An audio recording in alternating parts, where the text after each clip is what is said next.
বৃষ্টি ও উজানের ঢলে লালমনিরহাটে তিস্তা নদীর পানি বৃদ্ধি পেয়ে ডালিয়া পয়েন্টে বিপদসীমার উপর দিয়ে প্রবাহিত হচ্ছে। টানা দুদিন ধরে পানি বিপদসীমার উপরে থাকায় বন্যার পরিস্থিতি আরও অবনতি হয়েছে। বৃহস্পতিবার 14 আগস্ট সকাল 6টায় তিস্তার পানি বিপদসীমা 11 সেন্টিমিটার উপর দিয়ে প্রবাহিত হয়েছে।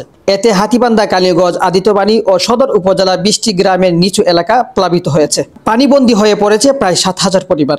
গ্রামীণ সড়ক, উরূপ আমন ক্ষেত ও বিভিন্ন ফসল তলিয়ে গেছে, ভেসে গেছে পুকুরের মাছ। পানির কারণে কয়েকটি শিক্ষা প্রতিষ্ঠান বন্ধের ঘোষণা করা হয়েছে। অনেকেই গৃহপালিত পশু নিয়ে বাঁধ ও উঁচু স্থানে আশ্রয় নিয়েছে। পানি প্রবাহ স্বাভাবিক রাখতে ব্যারেজের 44টি জলকপাট খুলে রাখা হয়েছে।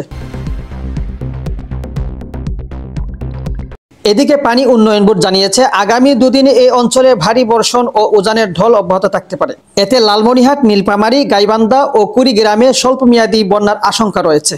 বন্যা সতর্কতার কেন্দ্রের তথ্য অনুযায়ী কাউনিয়া পয়েন্টের তিস্তার পানি বিপদসীমার 20 সেন্টিমিটার নিচে এবং ধরলা নদীর শিমুলবাড়ি পয়েন্টে 10 সেন্টিমিটার নিচে প্রবাহিত হচ্ছে।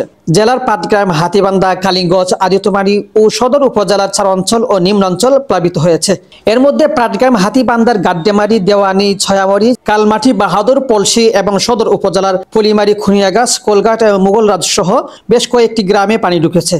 স্থানীয়দের অভিযোগ, সোলার প্যানেল বসানোর কারণে নদীর গতিপথ পরিবর্তিত হয়ে পানি লোকালয়ে প্রবেশ করেছে, যা বাঁধ ও বসতভিটার জন্য হুমকি তৈরি করেছে। জেলার পাউবুর নির্বাহী প্রকৌশলী সুনীল কুমার রায় বলেন, উজানে ভারী বৃষ্টিপাত অব্যাহত থাকায় আগামী দুদিন নদীর পাড়ে বিপদসীমার উপর দিয়েই প্রবাহিত হতে পারে। পরিস্থিতি ও ঝুঁকিপূর্ণ বাঁধ সার্বক্ষণিক পর্যবেক্ষণে রাখা হয়েছে। এদিকে জেলা প্রশাসক HM রকিব হায়দার বলেন, ক্ষতিগ্রস্তদের তালিকা প্রণয়নের জন্য সংশ্লিষ্ট ইউনিয়নদের নির্দেশ দেওয়া হয়েছে। তালিকা প্রস্তুত হওয়ার পর দ্রুত ত্রাণ ও সহায়তা পৌঁছে দেওয়া হবে। শেখ সাদি, BDS নিউজ।